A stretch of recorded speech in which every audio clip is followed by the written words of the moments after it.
Bonjour Patrice, aujourd'hui 13 novembre, journée de commémoration bien sûr. Oui, bonjour Laurent, bonjour à tous. Elle s'appelle Margot, elle a 31 ans, elle est originaire du Mans, elle était au Bataclan le 13 novembre 2015. Depuis, elle tente de se reconstruire. Margot fait aujourd'hui la une du Maine Libre qui publie son témoignage.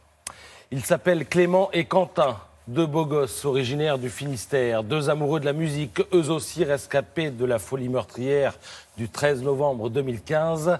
Clément et Quentin font aujourd'hui la une de Ouest France qui leur donne la parole. Margot, Clément, Quentin et tous les autres, vous, moi, lui, elle, l'ami d'une amie, la copine d'un voisin, l'inconnu dont on se sent si proche, nous sommes tous touchés, comme le titre avec justesse ce matin, le Midi Libre, oui, tous touchés par ce qui s'est passé au Bataclan, au Stade de France et sur les terrasses parisiennes il y a 2 ans. 13 novembre 2015, 13 novembre 2017, on éprouvera quelque peine à parler d'anniversaire, ce joli mot de notre belle langue que nimbe dans nos représentations un halo festif.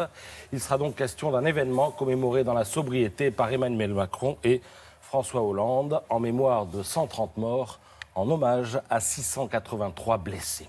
Alors des blessés qui témoignent ce matin à longueur de page. Dans la Croix, vous ferez la connaissance de Paul, qui confesse se sentir de plus en plus en décalage avec ceux qui n'ont pas directement vécu le drame du Bataclan.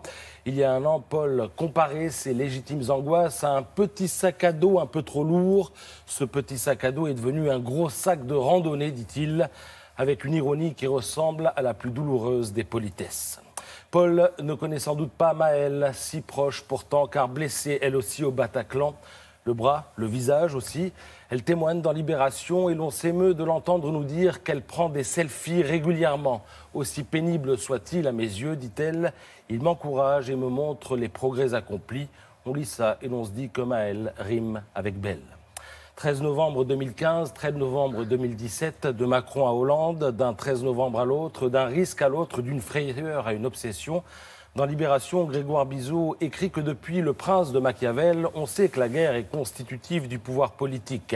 Mais la guerre dans laquelle la France est embarquée ne se joue pas qu'en Syrie et en Irak. Les ramifications de cet islamisme radical font que notre ennemi peut aussi habiter à 2 rues de chez nous, écrit Grégoire Bizot, auquel Yves Tréhard, dans le Figaro, fait écho.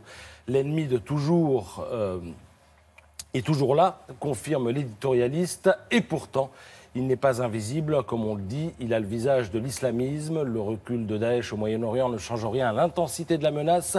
Nous devons au contraire nous en méfier. La défaite inspire souvent la vengeance. Alors à propos de défaite et de gestion de la défaite, eh bien lisez avec attention l'interview de cet homme, le patron de la DGSI. Il accorde donc quelques mots ce matin au Figaro et il y aborde le cas des femmes de Daesh. Un certain nombre de Françaises ont épousé l'idéologie de l'État islamique, dit-il.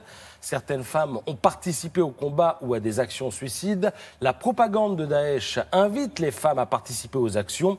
Sur notre territoire, nous avons déjoué des attentats conçus, voire mis en œuvre par des jeunes femmes, comme aux abords de Notre-Dame de Paris. C'était en septembre 2016. De quoi nourrir notre réflexion au moment où l'on se demande quelle réponse donner aux terroristes candidats au retour en France.